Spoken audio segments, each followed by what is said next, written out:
नमस्कार दोस्तों, आप सभी का मेरे चैनल पर स्वागत है। दोस्तों, भगवान भोलेनाथ ने एक ऐसा रहस्य प्रकट किया है जो हर वैवाहिक दंपति के लिए अत्यंत कल्याणकारी है। उन्होंने एक विशेष पुष्प के बारे में बताया है जिसे मात्र सूंघ लेने से स्त्री को संतान की प्राप्ति होती है। तो दोस्तों, हर वैवाहिक दंपति की यह मनोकामना होती है कि उनकी संतान हो। इसलिए दोस्तों, ये कथा सभी माताओं, बहनों और श्रद्धालु भक्तों को ध्यान पूर्वक सुननी चाहिए। जो भी स्त्री इस कथा को पूरी श्रद्धा और ध्यान से सुनती है उसे भगवान भोलेनाथ की कृपा से मनवांछित फल की प्राप्ति अवश्य होती है। तो चलिए विलंब न करते हुए आरंभ करते हैं आज की यह पवित्र कथा। एक बार भगवान शिव कैलाश पर्वत पर ध्यान मग्न थे, तभी आदि शक्ति माता पार्वती वहां पहुंची और उन्हें प्रणाम कर उनके समीप व्याकुल मन से बैठ गई। कुछ समय पश्चात भगवान शिव ने नेत्र खोले और माता पार्वती से बोले, हे देवी, आज तुम्हारा मुख कुछ उदास और चित्त व्याकुल प्रतीत हो रहा है, बताओ ऐसा क्या हुआ है। माता पार्वती ने निवेदन किया, हे स्वामी, जब मैं आज पृथ्वी लोक के दृश्य देख रही थी तब मैंने एक विचित्र और करुणा से भर देने वाला दृश्य देखा। उज्जैन नगरी के आपके एक प्राचीन मंदिर में एक स्त्री पुत्र प्राप्ति के लिए रो रो कर प्रार्थना कर रही थी। उसका विलाप हृदय को चीर देने वाला था। ये देखकर मेरे हृदय में मातृत्व की पीड़ा जाग उठी। हे प्रभु, जिन स्त्रियों की गोद संतान से शून्य है उनके जीवन में ये रिक्तता कैसे भरी जा सकती है। कृपया मेरे प्रश्न का उत्तर दीजिए और मेरे व्याकुल मन को शांति प्रदान कीजिए। भगवान शिव ने माता पार्वती के इस करुण और भावनात्मक प्रश्न को सुनकर मुस्कुराते हुए उत्तर दिया, हे देवी, आपने संसार की माताओं के कल्याण हेतु अत्यंत शुभ प्रश्न किया है। आज मैं तुम्हें एक ऐसे अद्भुत पुष्प के विषय में बताऊंगा जिसे केवल सूंघने मात्र से ही स्त्री को पुत्र रत्न की प्राप्ति हो सकती है। दोस्तों, माता पार्वती ने उत्सुक होकर पूछा, हे नाथ, वह कौन सा फूल है और उसे प्राप्त कैसे किया जा सकता है। भगवान शिव बोले, हे देवी, इस रहस्य को मैं एक कथा के माध्यम से प्रकट करूंगा जिसे सुनकर न केवल तुम्हारे प्रश्न का उत्तर मिलेगा बल्कि सभी माताओं के लिए भी यह कथा एक आशीर्वाद सिद्ध होगी। दोस्तों, कथा आरंभ करने से पहले आप सभी से प्रार्थना है कि इसे प्रारंभ से अंत तक एकाग्रचित होकर सुने। मैं आदि शक्ति से प्रार्थना करता हूँ कि जो भी भक्तगण इस कथा का श्रवण करें उनके जीवन में सुख, शांति और संतान सुख अवश्य प्राप्त हो। भगवान शिव जी ने कथा आरंभ करते हुए कहा, बहुत समय पहले की बात है, एक गांव में दीनाना नामक एक सीधा साधा किसान रहता था। उसकी 3 बेटियां थी। उसने जैसे तैसे 2 बेटियों का विवाह कर दिया था, परंतु सबसे छोटी बेटी विमला अभी अविवाहित थी। विमला अत्यंत सुंदर, बुद्धिमान और भगवान शिव की परम भक्त थी। वह प्रतिदिन श्रद्धा से उनकी पूजा अर्चना करती थी। आगे भगवान शिव जी कहते हैं, हे देवी पार्वती, किसान ने जिन 2 बेटियों का विवाह किया था उन दोनों बेटियों को पुत्री थी, उन्हें कोई पुत्र नहीं था। किसान की सबसे छोटी बेटी कमला की अभी तक शादी नहीं हुई थी। किसान इस बात को लेकर बड़ा चिंतित रहता था कि अभी तक दोनों बेटियों को कोई पुत्र नहीं हुआ है। लगता है कि हमारी छोटी बेटी को भी कोई पुत्र नहीं होगा। ये सोचकर वह उदास हो जाता था और मन ही मन सोचता रहता था कि जिस प्रकार से मुझे किसी पुत्र की प्राप्ति नहीं हुई है उसी प्रकार मेरी बेटियों के भाग्य में पुत्र प्राप्ति का सुख नहीं लिखा है। फिर उस किसान ने अपनी बेटी की ओर देखते हुए सोचने लगा, विवाह होने के बाद अगर इसे भी पुत्र की प्राप्ति नहीं हुई तो मैं लोगों को क्या मुंह दिखाऊंगा, लोग पता नहीं मेरे बारे में क्या सोचेंगे। वह किसान जब भी खेतों में काम करने जाता वह अपनी मदद के लिए अपनी सबसे छोटी बेटी कमला को साथ में लेकर जाता था। एक दिन किसान जब खेत में काम कर रहा था तो गर्मी के कारण उसने अपने कुछ वस्त्र उतारकर खेत के किनारे रख दिए और खेत में काम करने लगा। जब उसका काम खत्म हो गया तो किसान ने अपनी बेटी कमला से कहा, अरे बेटी कमला, जाओ वहाँ मैंने जो वस्त्र रखे हैं उन्हें लेकर तो आना जरा। किसान के कहने पर वह कपड़े लाने चली गई। तभी उसने देखा कि उसके पिता के कपड़ों पर एक सर्प कुंडली मारकर बैठा हुआ था। वह उस सर्प को उठाना नहीं चाहती थी, इसलिए वह वापस अपने पिता के पास गई और उसे बताया, पिताजी आपके कपड़ों के ऊपर तो एक सर्प कुंडली मार करके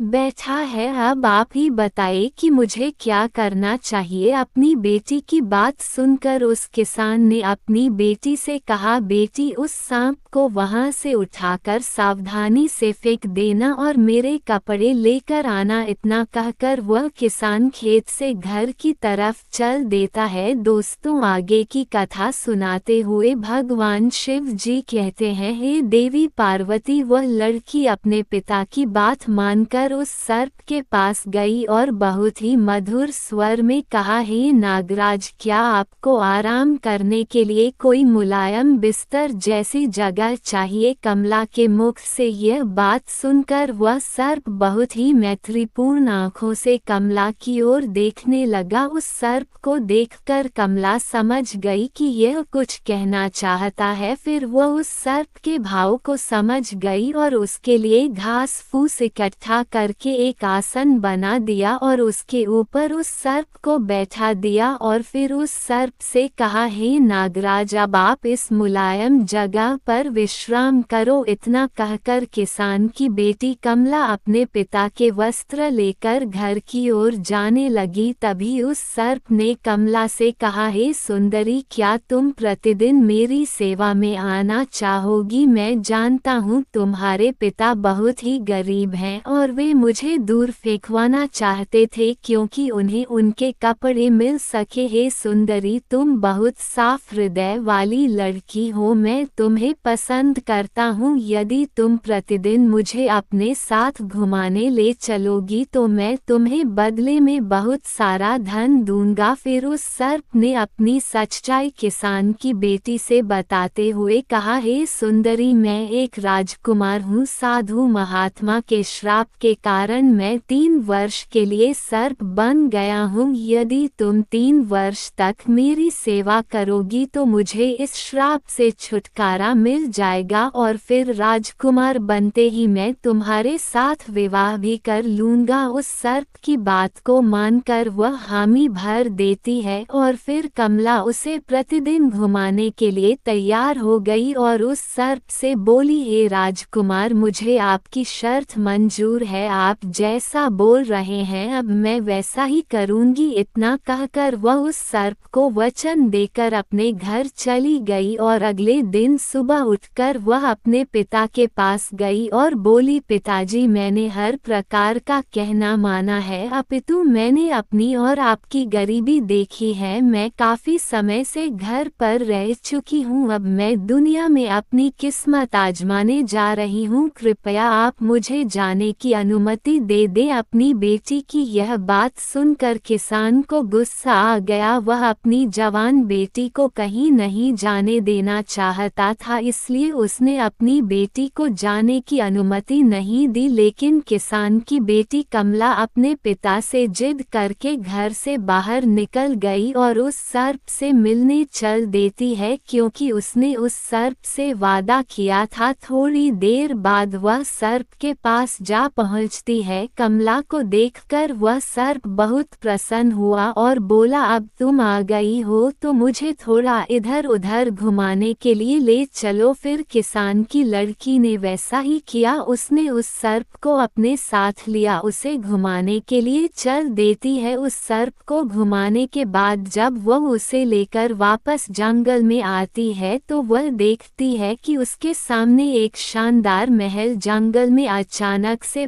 प्रकट हो गया। उस महल में एक बड़ा सा कमरा था जिसमें एक बड़ी मेज थी जो तरह तरह के खाने के व्यंजनों से सजी हुई थी। इस प्रकार का खाना उस किसान की लड़की ने अपने पूरे जीवन काल में कभी नहीं देखा था। फिर तो किसान की लड़की ने भरपेट खाना खाया। खाना खाने के बाद वह सोने के लिए अपने बिस्तर पर चली गई और फिर रोजाना हर दिन वह 1-1.5 घंटे के लिए उस नाग को अपने साथ रखती। उसके बाद महल में जाती जहां उसके लिए सब कुछ तैयार किया जाता था और उसके लिए महल में शानदार व्यवस्था की जाती थी। इस प्रकार धीरे धीरे 1 वर्ष बीत जाने के बाद एक दिन किसान की बेटी ने उस सर्प से कहा, हे नागराज, मैं बहुत दिनों से अपने परिवार से दूर हूँ, अब मुझे उन्हें एक बार मिलना है। कमला की बात सुनकर उस सर्प ने कमला को उसके पिता से मिलने की अनुमति दे दी और कहा कि अगले दिन वापस लौट आना। इस प्रकार किसान की लड़की ने अपने पिता और अपनी दोनों बहनों के लिए सोने चांदी के आभूषण और अन्य बहुमूल्य सामान लेकर अपने घर की तरफ चल देती है। कुछ समय बाद जब वो इतना सारा धन लेकर अपने पिता के पास पहुंची तो उसके पिता और उसकी बहनें इतना सारा धन देखकर आश्चर्यचकित रह गई और वे सब जानना चाहते थे कि इतना सारा धन इसे कहां से मिला, इसका मालिक कौन है। लेकिन उस लड़की ने उन्हें कुछ भी नहीं बताया क्योंकि उस सर्प ने कमला को ये बात बताने से मना किया था। किसान ने सच्चाई जानने के लिए कमला से कई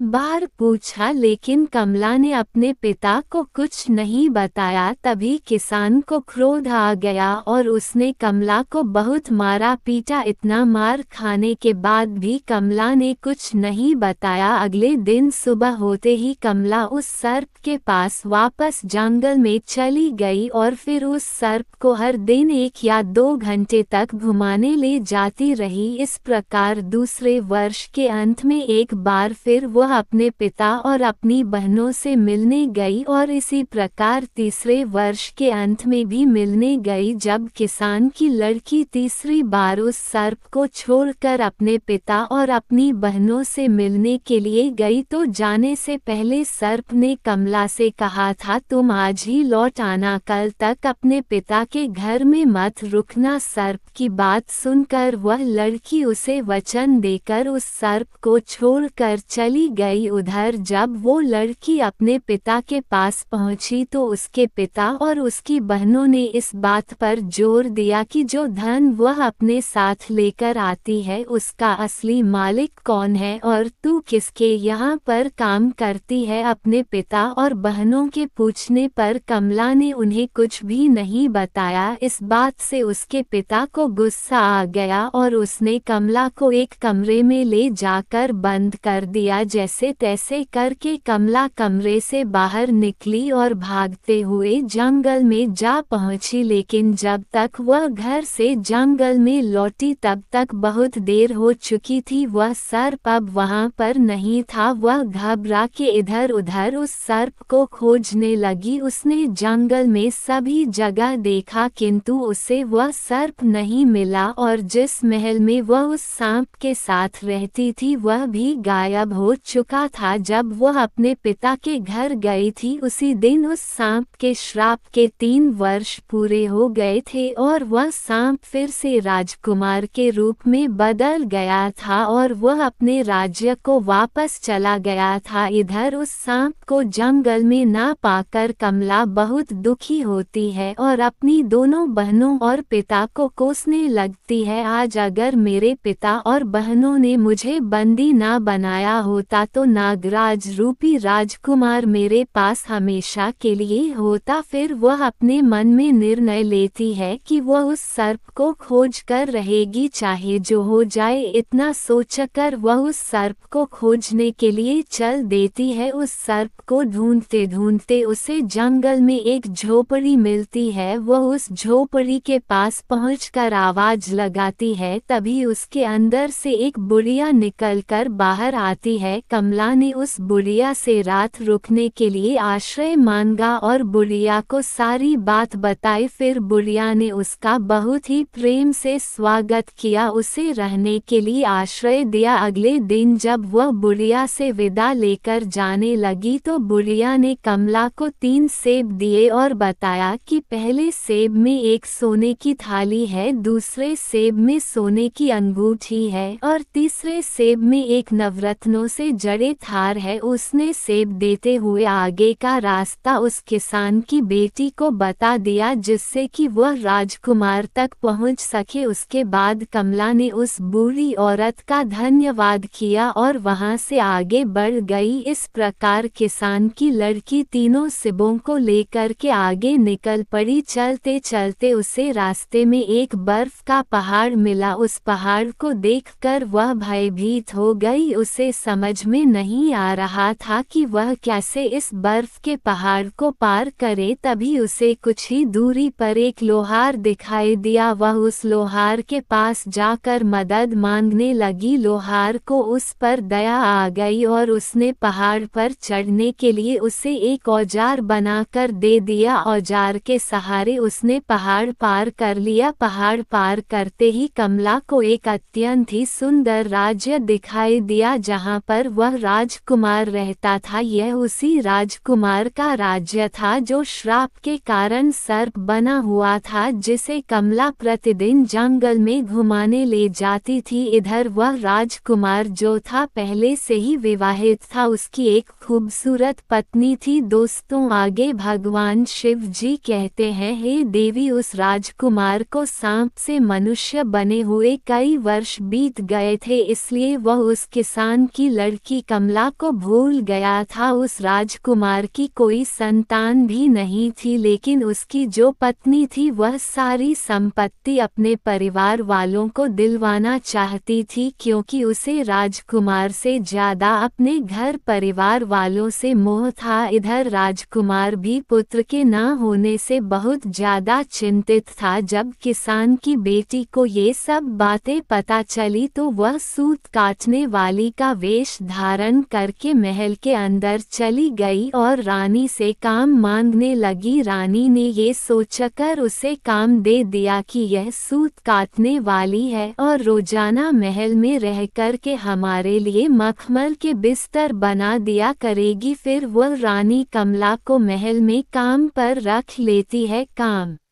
मिलने के बाद कमला ने पहले दिन वाला सेब फोड़ा जो उस बूढ़ी औरत ने उसको दिया था। जैसे ही उसने सेब फोड़ा उसमें से सोने की एक थाली निकली। जब रानी ने उस थाली को देखा तो उसे वह थाली बहुत पसंद आ गई। रानी ने कमला से कहा, हे दासी, मैं तुम्हारी ये थाली तुमसे खरीदना चाहती हूँ। रानी की बात सुनकर कमला ने कहा, रानी साहिबा, ये थाली मैं आपको एक ही शर्त पर दे सकती हूँ, यदि आपको मेरी शर्त मंजूर है तो बताइए। तभी रानी ने कमला से पूछा, हे दासी, तुम्हारी क्या शर्त है, बताओ मुझे। तो कमला ने अपनी शर्त बताते हुए कहा, रानी साहिबा, अगर आप मुझे एक रात के लिए अपने पति के साथ सोने दोगी तो ही ये थाली मैं आपको दे दूंगी। आप मुझे क्षमा करें, किंतु मेरी यही एक शर्त है। रानी ने कमला की बात मान ली क्योंकि उसे वह सोने की थाली बहुत पसंद थी। फिर क्या था, जैसे ही शाम हुई रानी ने राजा को नींद की औषधि दे दी और इस प्रकार से राजा को गहरी नींद आ गई और वह सो गया। फिर राजा के सो जाने के बाद रानी किसान की लड़की को राजा के शयन कक्ष में ले गई और राजा के पास छोड़कर चली आई। उधर किसान की लड़की कमला राजा के समीप जाकर बिस्तर पर बैठ गई और फूट फूट कर रोने लगी और कहने लगी, हे राजकुमार, आपने मेरे साथ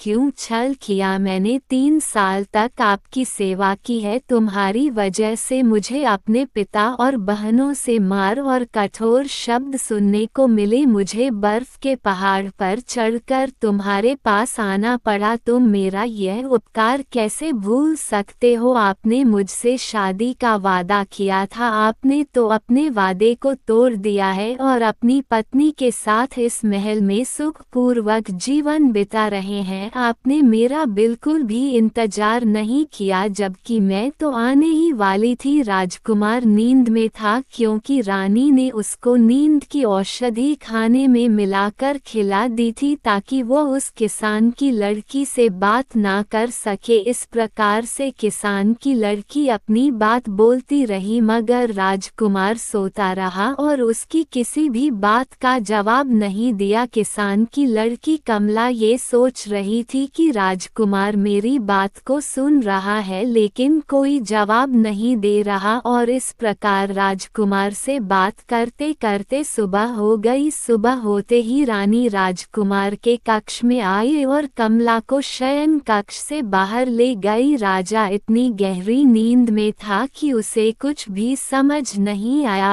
अगले दिन कमला ने दुखी होकर दूसरा सेब लिया और उसे फोड़ा तो उसमें से हीरे की अंगूठी निकली जो देखने में बहुत ही सुंदर थी। जब रानी ने उस अंगूठी को देखा तो उसके मन में लालच आ गया और उसने कमला से उसे बेचने के लिए कहा। तभी कमला ने फिर से रानी के सामने वही शर्त रखी। रानी ने कमला की शर्त मान ली और उसे ले जाकर राजकुमार के कक्ष में छोड़ दिया। सब कुछ पहली रात की तरह ही हुआ। राजकुमार नींद की औषधि खाने की वजह से गहरी नींद में सो रहा था क्योंकि रानी ने दूसरी रात भी राजा को नींद की दवा खाने में मिलाकर खिला दी थी। किसान की बेटी कमला फिर से राजकुमार के सामने अपना वही वृतांत सुनाने लगी और जोर जोर से रोने लगी। इस बार राजकुमार का प्रधान सेवक किसान की बेटी की यह सब बात चुपचाप सुन रहा था। अगले दिन जब सुबह हुई तो राजकुमार के प्रधान सेवक ने राजकुमार को रात में उसके साथ हुए सारे किस्से को सुना दिया। ये बात सुनकर राजकुमार को बहुत आश्चर्य हुआ और उसे अपना किया हुआ वादा याद आ गया। फिर राजकुमार ने सोचा मुझे उससे मिलना चाहिए। मित्रों, उधर सुबह होते ही रानी कमला को अपने साथ लेकर अपने कक्ष में चली गई थी। थोड़ी देर बाद कमला ने उस बूढ़ी औरत के द्वारा दिया हुआ तीसरा सेब फोड़ा तो उसमें से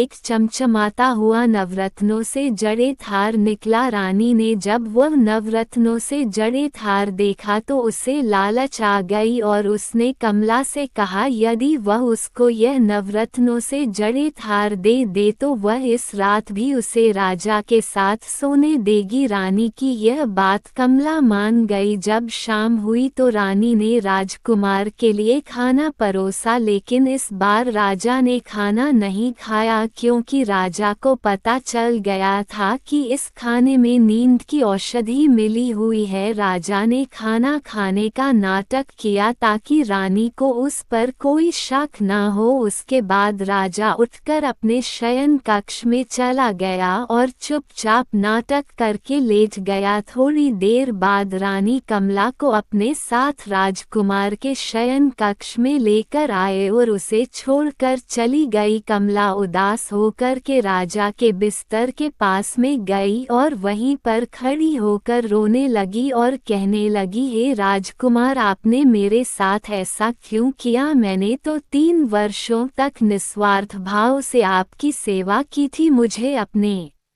पिता और बहनों से मार और कठोर शब्द मिले। आपसे मिलने के लिए मुझे बर्फ के विशालकाय पर्वत को पार करना पड़ा, साथ ही आपको ढूंढने के लिए जंगलों में इधर उधर भटकना पड़ा। आप ये सब कुछ कैसे भूल गए? आप यहाँ अपनी पत्नी के साथ महल में सुखपूर्वक जीवन जी रहे हो। अब मेरा क्या होगा? दोस्तों, आगे की कथा सुनाते हुए भगवान शिव जी कहते हैं, हे देवी, इस बार राजा चुपचाप किसान की बेटी कमला की बात सुन रहा था लेकिन वह झूठ मूठ कर सोने का नाटक कर रहा था और मन ही मन सोचने लगा कि एक मेरी रानी है जिसके लिए मैं इतना सब कुछ करता हूँ और वह मेरी संपत्ति को अपने मायके वालों को देना चाहती है, मुझे सम्मान तक नहीं देती। और एक ये लड़की जो अपने प्रेम को ढूंढते हुए यहाँ तक आ गई और जब मैं मैं सर्प रूप में था तो इसने लोगों की परवाह न करते हुए मेरी दिन रात सेवा की। यह सब सोचकर राजकुमार ने अपनी आंखें खोली और कमला को गले से लगा लिया और उसे दरबार में ले जाकर सबके सामने अपनी पत्नी के रूप में अपना लिया और उसके बाद किसान की बेटी कमला से पूरे विधि विधान से विवाह किया और खुशहाल जीवन व्यतीत करने लगा। फिर एक दिन राजा के महल में एक सन्यासी महात्मा भिक्षा मांगने के लिए आए। कमला ने सन्यासी महात्मा का बहुत आदर सत्कार किया, उन्हें भोजन कराया और अन्नदान किया। कमला की सेवा भक्ति से प्रसन्न होकर साधु महात्मा ने कहा, हे पुत्री, मैं तुम्हारी सेवा भक्ति से बहुत प्रसन्न हुआ, मांगो तुम्हें क्या चाहिए। तभी कमला ने हाथ जोड़ते हुए कहा, हे महात्मा जी, भगवान की कृपा से मेरे पास सब कुछ है, किंतु फिर भी आप मुझे कुछ देना चाहते हैं तो पुत्र प्राप्ति का शुभ आशीर्वाद दीजिए। कमला के पूछने पर साधु महात्मा ने कहा, हे पुत्री, तुम चिंता मत करो, आज मैं तुम्हें एक ऐसे फूल के बारे में बताने जा रहा हूँ जिसे सूंघने के बाद स्त्री को पुत्र की प्राप्ति होती है। आगे सन्यासी महात्मा ने कहा, हे पुत्री, इस फूल को जो भी स्त्री मासिक धर्म पूरा होने के बाद सूंघ लेती है और सूंघने के बाद अपने पति के साथ मिलन करती है और गर्भ धारण करती है, उसे निश्चित ही एक गुणवान और भाग्यवान पुत्र की प्राप्ति होती है। आगे साधु महात्मा ने किसान की बेटी कमला से कहा, हे बेटी, बगीचे के पूर्व दिशा में धतूरे का एक पेड़ है, उसमें धतूरे के फूल लगे हुए हैं जो भगवान शिव जी को अत्यंत ही प्रिय है। तुम सुबह सुबह ब्रह्म मुहूर्त में उठकर स्नान ध्यान करने के बाद उस फूल को तोड़कर भगवान शिव जी के शिवलिंग पर चढ़ा देना। शिवलिंग पर चढ़ाने के बाद तुम उसे अपने साथ ले आना और अपने पति से मिलने से पहले उस फूल को सूंघ लेना। ऐसा करने से तुम्हें अवश्य ही पुत्र की प्राप्ति होगी। इतना कहकर वह साधु महात्मा वहां से चले जाते हैं। ये बात उस किसान की बेटी ने राजा को बताई। राजा ये सुनकर बहुत प्रसन्न हुआ। कमला धतूरे के फूल को तोड़कर भगवान शिव जी के शिवलिंग पर अर्पित करती है, उसके बाद घर लाकर उस फूल को सूंघ लेती है और फिर वह गर्भ धारण करती है। जब उसके गर्भकाल का समय पूरा हुआ, उसने एक तेजवान और गुणवान पुत्र को जन्म दिया। पुत्र प्राप्ति की खुशी में राजा ने सारे राज्य में मिठाई बांटी और गरीबों को दान पुण्य किया। कमला ने जब ये बात अपने पिता को बताई तो उसके पिता बहुत खुश हुए। दोस्तों, फिर क्या था, कमला ने अपनी बहनों को भी फूल वाली बात बताई, यहाँ तक कि राजा की पहली रानी को भी उसने ये फूल सूंघने वाली बात बताई। फिर तो सभी को पुत्र की प्राप्ति हुई और जिसने पुत्री चाही उसे पुत्री की भी प्राप्ति हुई। आगे भगवान शिव जी कहते हैं, हे देवी पार्वती, इस प्रकार से आज की यह कथा समाप्त हुई। प्रेम से बोलिए हर हर महादेव। ऐसे ही और भी रोचक और आध्यात्मिक वीडियो के लिए चैनल को सब्सक्राइब कर ले। दोस्तों, आपको ये कथा कैसी लगी कृपया कमेंट करके जरूर बताएं। वीडियो पसंद आया हो तो लाइक करें और अपने दोस्तों के साथ शेयर करें। कमेंट बॉक्स में जय भोलेनाथ लिखना ना भूलें। आप सभी का धन्यवाद। Folded hands.